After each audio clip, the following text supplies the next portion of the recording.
Hi everybody, I'm Nikki and I would like to welcome you to Krafty Cooking. Yay! So about maybe 3 weeks ago, my husband and I took the kids and we went to a place here in the Edmonton Capital Region. It's in Edmonton actually, and it's called the Restore. And what it is it's a bunch of stuff that is found at the Edmonton Municipal Waste, which is the dump, and then it gets rescued and then it gets taken to the store and they sell it at, I think it's $5 for 50 kilograms or something. So anyway, sometimes it's a great deal. You kind of smell a little bit like garbage when you leave, but it's okay because the stuff was essentially free. So anyway, one of the things I found was this craft cookbook, and I thought it says 75 years of good food ideas. So I thought, oh yeah. When I looked in here, I noticed, of course, that this is clearly from the 70s, based on all of the fonts and everything. And in fact, it's copyrighted in 1977. So I thought, recipes from my childhood. I can't wait. So in looking through the book, we found all kinds of recipes, and I'll be really happy to bring them to you guys in the future. But one of the first ones we found, we thought to make a video out of it because we thought it would be, oh well, maybe this will bring back good memories for somebody if their mom or their grandmother made this for them. What's one of the most famous ingredients that Kraft makes? And it is, of course, Cheez Whiz. The stuff of the gods. Cheez Whiz is pretty gross, but here it is. I know this isn't really common outside of North America, but I thought, well, let's give it a try. And while we're cooking, I'll give you a bit. My husband was really kind and gave me all the pointers on what makes Cheez Whiz, so we can have that conversation. So, not to delay, first recipe we decided to make is called Cheezmato Soup. And it sounds like it'll be something. So here's the recipe. It's introduced like this. This was the first recipe to introduce the nation to Cheez Whiz processed cheese spread back in 1953. Both the recipe and the product have been favorites ever since. I don't know, we'll find out about that recipe. I personally have never tried it. I was born long before 1977, but who knows? There's a couple of variations on this particular recipe, and we thought we would do one, and that is with the inclusion of tuna. Because what says 1977 more than tuna and macaroni, or tuna and Cheez Whiz, or tuna in just about every jelly salad? There was the tuna generation, so I thought tuna.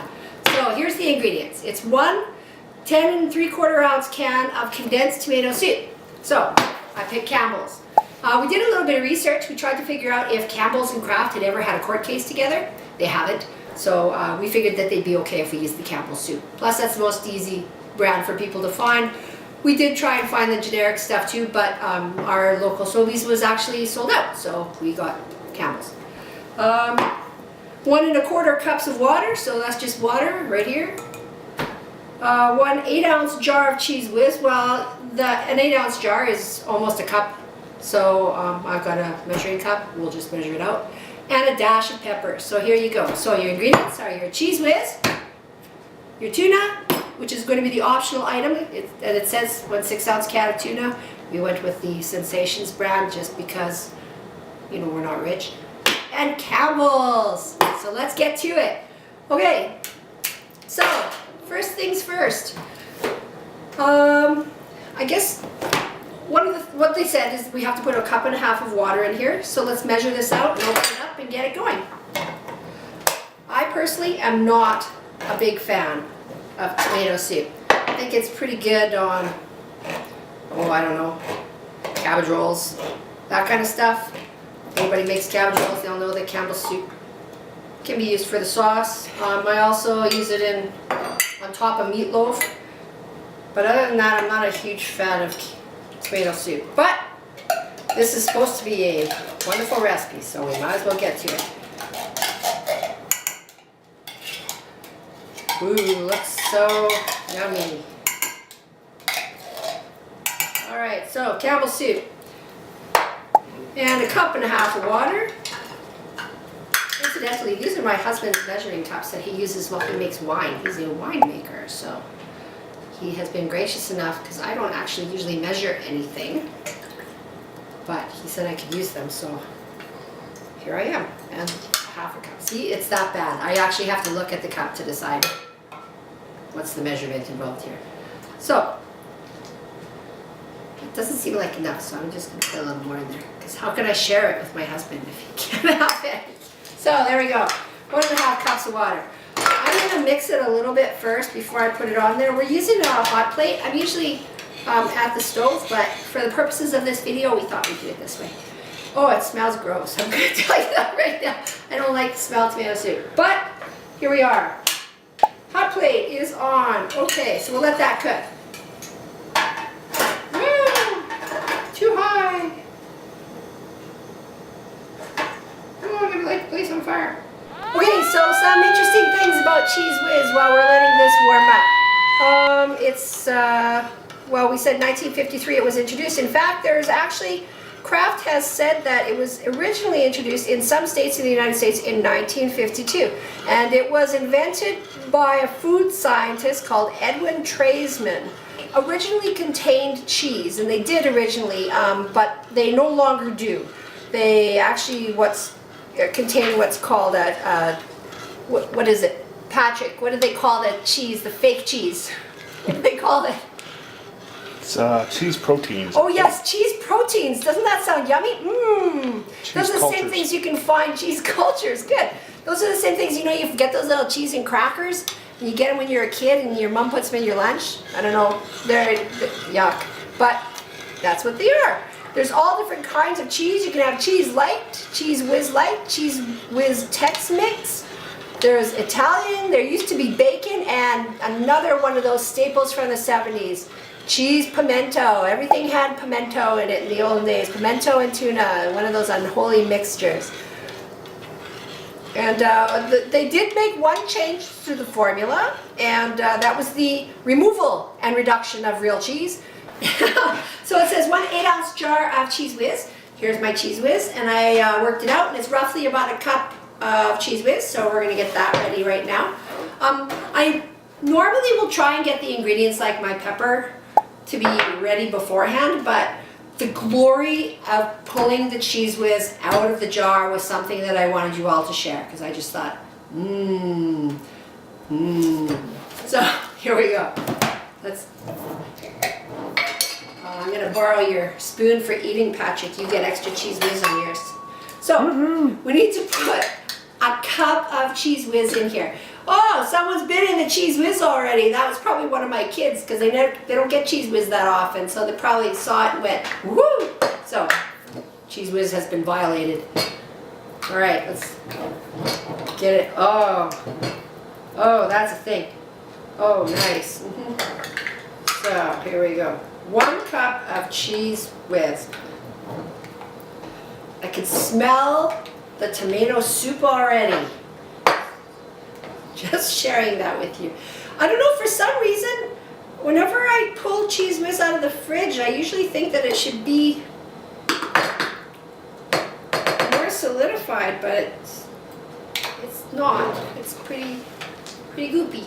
Okay, so here's my Cheez Whiz. So I'm going to actually take the pot off for a second, because I don't want to have a problem on here. And if I'm on the stove, I feel more secure, but I'm not, so I'll just put it here. So there we go. 1 cup of Cheez Whiz.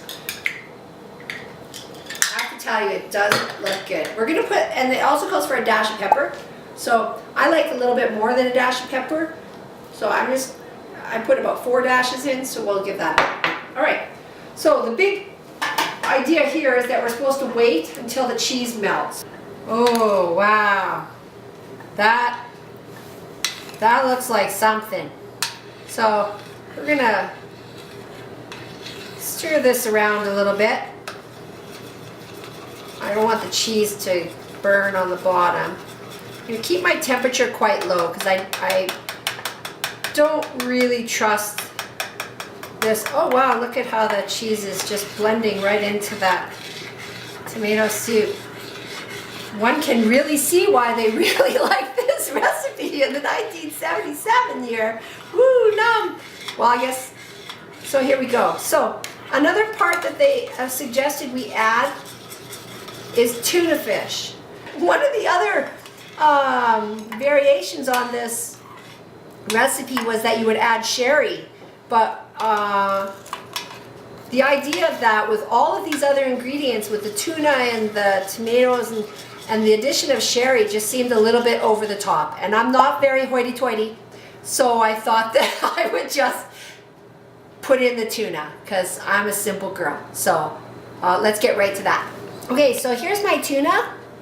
See, nice tuna.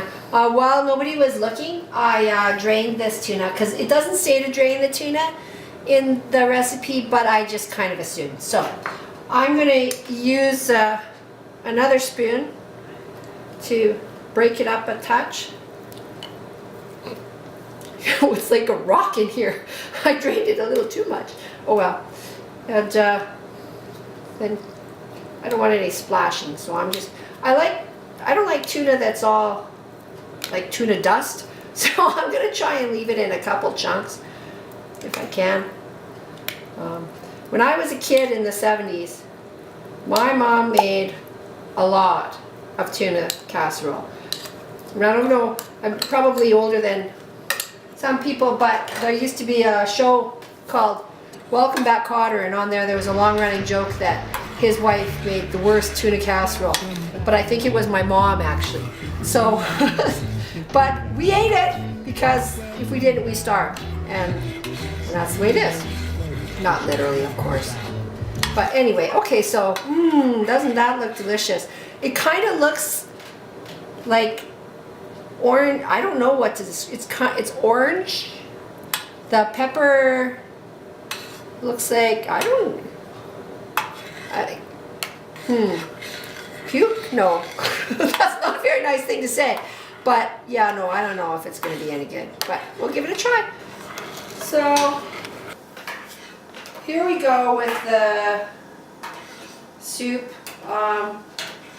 Yeah, it looks pretty much done. It says to cook it in the recipe for 5 to 10 minutes, but I don't think we need that. I think the tuna is, the tuna's already cooked.